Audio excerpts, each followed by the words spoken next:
Корман Исмаилов, лидер на Младата народна партия, свобода и достоинство, ми е на гости днес. С явната или дискретна цел да поставим на светло механизмите, с които ДПС продължава да контролира политическата ситуация в страната, е много трудно да се разбие този монопол, дори от хора, които произлизат от редиците на ДПС, като господин Исмаилов, като Касим Дал, един от основоположниците на новата партия. Така че има ли алтернатива за отслабване на хватката, в която Движението за права и свободи стиска картите на властта? Ще доведат ли до промяна евентуални предсрочни избори и други важни въпроси към Корман Исмаилов? Корман Исмаилов завършва стопанско управление в град Коня, Турция. Следвала е и магистърска програма по политически мениджмънт в Нов български университет. Работи като банков служител и журналист. През 2006 година е избран за председател на младежката организация на ДПС, като остава на този пост до 2009 година. Тогава е избран за депутат в 41-то Народно събрание от листата на ДПС в Добрич.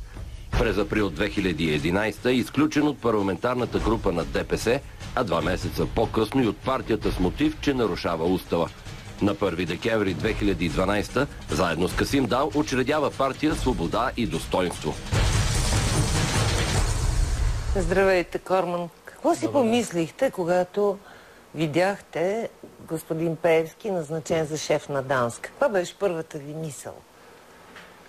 Първо не можах да повярвам. На очите си? Да, и на ушите си. Как това е възможно? Просто защото това е една от важните институции в един много важен сектор в една държава и да поставиш човек там, който няма качествата. Познавате ли човек, не мога да кажа, че го познавам, въпреки че сме били колеги дълго време. Здравей и здрасти, доколкото сме били колеги. Но за нас беше ясно, че той е проект, че той е средство. Чий проект? Една от фигурите, които стоят за Делян Пеевски, това безспорно е Ахмед Доган. От кога? Предполагам, че от периода, когато той по някакъв неизвестен начин стана замминистър при МЛТМ в Министерството на бедствията и аварията. На бедствията и аварията. Да. Защо тази близост? Говори се, че господин Доган е митично, легендарно умен и прозорлив. Какво е вложил в този проект? Много сериозни инвестиции. Какви инвестиции?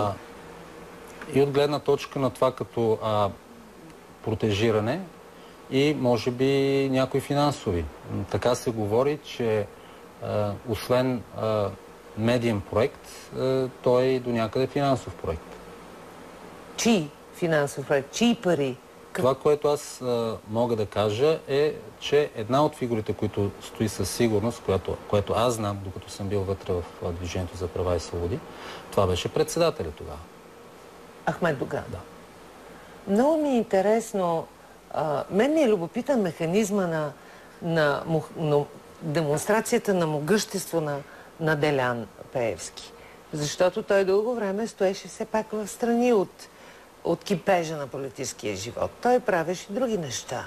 И изведнъж застана рамо до рамо с Местан. Защо такава фигура?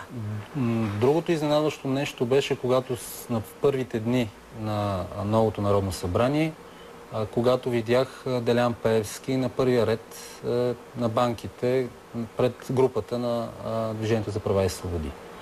И първите негови участия от трибуната. Това за всеки, който малко или повече отвътре познава нещата, за нас беше ясно, че той ще провежда, е сложен там, за да реализира някакви действия. Лека по лека те лъснаха. Става въпрос за голяма омраза и за реваншизъм, за разчистване на сметки. Обаче казва, че господин Доган, вие сте били близо до него, е достатъчно лукав и умен човек, за да не допусне, че това ще предизвика брожения. Вече има хипотеза, че по този начин експонирането на господин Пеевски е начин за неговото дискредитиране и отстраняване. И то с автор Доган. този човек, Доган, защо продължава да е толкова силен? Първо, вярвате ли на тази версия? Ако един човек е много умен, интелигентен и начетен, той никой няма да допусне да изпадне в подобно положение. Особено ако какво положение? В каквото е изпаднал самия той. Сега лошо ли му е положението? Вижте, той е символ на най-негативното в политиката. И не само в политиката. Той днес не може да излезе сред хората, сред гражданите на тази страна, сред избирателите си спокойно и да седне в един парк. Така че той стана символ на корупцията, на конфликта на интереси, на задкулисието, на обръчите от фирми, на безпардонното отношение към институциите, на ходенето на работа. Още какво да кажа, както и да е. Много може да се говори, но мисля, че не то е важната тема. Важно е... Непоклатим, вие сте навън. За мен е важно защо една структура и институция като една партия, която трябва да бъде демократична, която трябва да бъде стълб на обществото, която трябва да е базирана на някакви ценности, да формира ценности, да движи обществото и гражданите напред, се превръща точно в нещо като корпорация, което дърпа назад. И това, което виждаме днес в протестите, това недоволство е насочено към Доган и групата около него. То не е насочено в основата си към нормалните, обикновени български турци или мюсюлмани, които подкрепят тази партия. А добре, наистина ли мислите, че няма такъв проект Пеевски да бъде експониран, за да бъде дискредитиран? Вижте... Или тези хора просто само забравиха и не повярваха? Месомалачката там горе е много голяма. Защо наричате месомалачка? Защото много хора, които не знаят за какво става въпрос и се опитват да се сложат, те влизат като месо в тази месомалачка и тя после ги изхвърля. Месомалачката по върховете на българските партии или на ДПС? Не само на ДПС. На партиите от този род, на основните български партии, за съжаление. Защото те не се различават много една от друга. Ето да вземем сега. ГЕРБ управляваше с подкрепата на Атака, в момента БСП и ДПС управляват с подкрепата на Атака. Между другото, лъсна ли това вие като познавач на задкулисието, това задкулисие и опита му да се отстраните от него, като създадете друга партия с господин Касим Дал, атакувана по много сериозни начини. Но вие сега виждате ли, че е имало връзка между ДПС и Атака? Нещо, срещу което Сидеров реагираше бурно през годините и този слух възникваше и се замиташе. Сега виждате ли, че е имало нещо? Атака и ДПС са любимите си врагове. Обаче в кавички ще сложа не любими, а врагове. Врагове го слагате в кавички. Да. Сега потвърждавате, че е възможно тези два проекта да са били свързани. За мен има един въпрос, който ми е много интересен и може би ще е интересен и за вас и за зрителите. Кой е направил договорката и е провел разговорите за подкрепата на Атака за БСП и ДПС? Ето аз не знам още. Интересно ми е кой от ДПС е разговарял с Волен Сидеров. За този глас, и който кой да осигури... от СДС, от БСП е разговарял, за да осигури тази подкрепа. Предполагам, че са хора от близкото обкръжение на лидерите. Предполагам, че не са самите лидери, но са хора от близкото общество. А защо да не е директно от чужбина? На мен ми направи впечатление едно заглавие в вестник Российска газета, един от официозите в Русия, нали така, че 3 проруски партии са в българския парламент. Направи ли ви впечатление на вас това? За нас е ясно, че ДПС обслужва не турските интереси. Тоест, да не говорим за Турция като държава, а за интересите на тази част от българските граждани, които имат турска етническа принадлежност. Така. Просто действията във времето на това ръководство е против интересите на тази общност от гледна точка на развитието, възпроизвеждането на културната им идентичност и просперитета на тези региони. А чували ли сте, че ДПС е финансирала Атака? Помните този скандал? Имаше един случай, но... Какъв случай? Имаше един документ, който излезе в публичното пространство. Аз мисля, че той е фалшив този документ, защото за такива неща документи не се оставят. Да. Чували ли сте това? Или Склонен общия съм- корен ги държи тези две Не е партии? невъзможно, но по-скоро съм скептичен, след като по-скоро Русия финансира там. Вие смятате Кръгове в така. А вас ви обвиняват, че вашата партия обслужва турските интереси директно. Волен Сидеров пуска огън и жупел по ваш адрес. По адрес на Касим Дал и на вашата партия. Че обслужва Ердоган и неговите директни имперски, така се каже, интереси завладяващи. За мен е изключително приятно, че Волен Сидеров, след като е част от тройната коалиция с ДПС, вижда в наше лице голям противник и враг. Вече никой не вярва на Волен.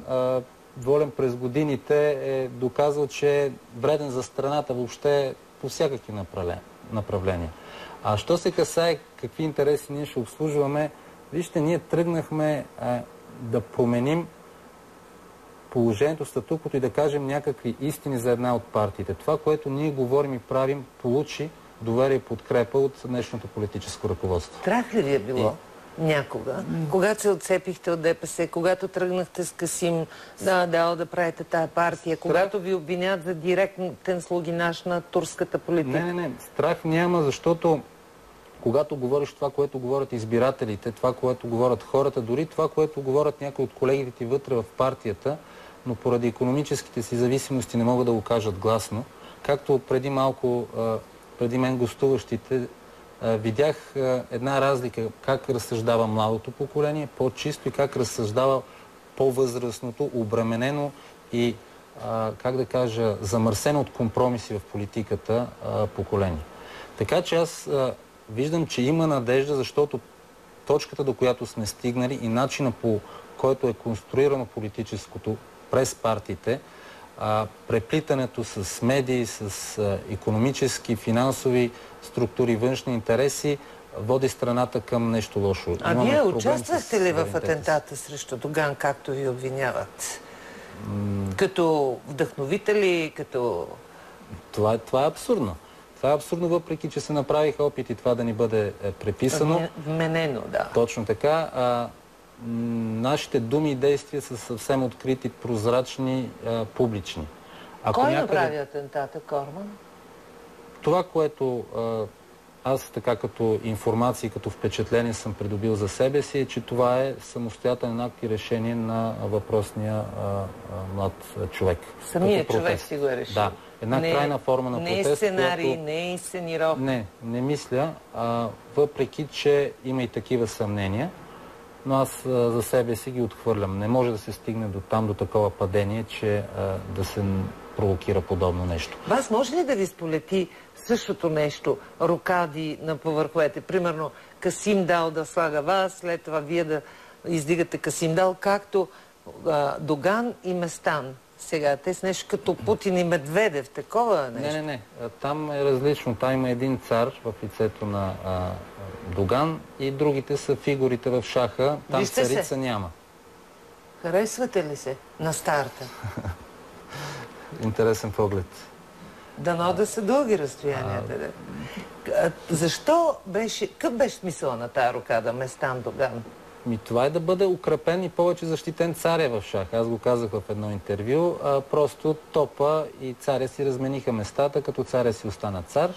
Топа му се даде повече поле за игра и за действие. Така че топове и фигури, те са не един и те не често биват сменяни без обяснение, безцеремонно и безкомпромисно. Ако гледате обективно на сегашната ситуация, ДПС печели ли от това участие, от начина, по който участва във властта, или губи? Ама го кажете обективно. Вижте, ДПС, когато влиза във властта, много успешно и умело консумира властта. Сега успешно и умело ли Защото няма вътрешни механизми за контрол на лицата, които са във върховете. Това става и на местна почва, и в общините.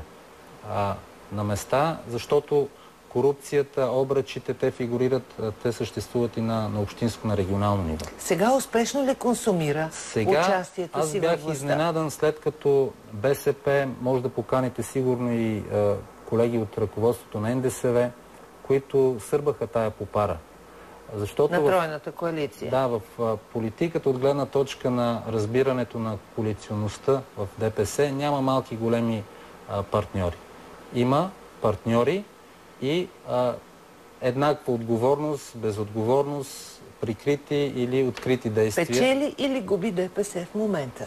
ДПС печели от гледна точка на кръговете, които са обвързани икономически, техните обръчи, финансово те акумулират средства, които преди избори се използват тези средства, но губи стратегически и бъдещето от гледна точка на това, че партията е ерозирала от гледна точка на ценностите си, на целите и на идеите си. Сега вие ще се възползвате ли от тази ситуация? Все пак хората искат предсрочни избори. Напълно е възможно да ги постигнат по някакъв начин. Има ли достатъчно сериозен кризисен разлом в управляващата в момента двойка? Заедно с Атака, тройка. Определено има кризи вътре в двете партии, а самото участие на Атака като трети партньор е още по-голяма криза и риск. Допускате ли предсрочни избори? Аз съм сигурен, че предсрочни избори има. Днес всички, дори и таксиджиите и в магазините, всеки говори, че това правителство е абсолютно несигурно. Кога? И че се компрометира. Кога въпрос на време. Не знам дали ще изкара зимата, но при конструирането плановете на тази конфигурация са били поне година да изкараме, за да може през тази година време да разчистиме терена, да пренасочиме кранчетата към определени икономически и други субекти и разбира се да подготвим следващите избори, където да спечелим. Но по-рано казвате, вие ще се случи. 50 плюс 1%. Хайде кажете ми вие, издайте ми вие, вашата партия, Народна партия Свобода и достоинство, ще участва ли в някакъв нов блок партиен? Защото виждате, че най-големият подрез е, че ситуацията е патова и че няма хора, които да управляват държавата. Не се виждат на хоризонт, които да имат доверие. Най-важното за нас са нашите приоритети и ценности. И затова и преди последните избори ние проведохме интензивен диалог с партиите в център дясното с откритото желание да има един по-широк блок. Ние разговаряхме и с ДСБ, и с СДС, с НДСВ, както в последствие. Ще има ли десен блок? Аз съм убеден, че в момента вече тези партии и много други в това пространство са си взели урока и поуката. Ще правите обединена десница или какво? Има или воля, блок? комуникация има и желание да се направи максималното да има една алтернатива и на ГЕРБ, и на ДПС и БСП в А вас ви смятаха за патерица на ГЕРБ? За проект на ГЕРБ. Не е ли така? Това са нападки и обвинения, за да могат да ти припишат негативите на другите, които ти реално не носиш. Ние сме имали открита критика и продължаваме да имаме към правителството и управлението на ГЕРБ, защото те реално задълбочиха кризата. Тяхната политика, насочена предимно към инфраструктурата, неглижира кризата и задълбочи ефектите на кризата. Ако сега има предсрочни избори, последен въпрос, как това ще се отрази на кондицията на ДПС, на лидерите, скритият Доган и явният Местан? На последните избори ДПС загуби над 210 хиляди гласа, което прави спад от 34%. Вие спечелихте. Но никой не потърси отговорност за това от председателя. Тоест, аз съм убеден, че този срив и спад ще продължи. Целта е с икономически зависими лостове да се увеличи контрола върху вота, какъвто се упражнява, разбира се, и купените гласове. Добре. Това беше Корман Исмаилов, лидер на Народната партия Свобода и достоинство, с анализ на сегашната ситуация от гледна точка на ДПС, механизмите за контрол над властта. Продължаваме нататък. С него сигурно ще имаме нови срещи.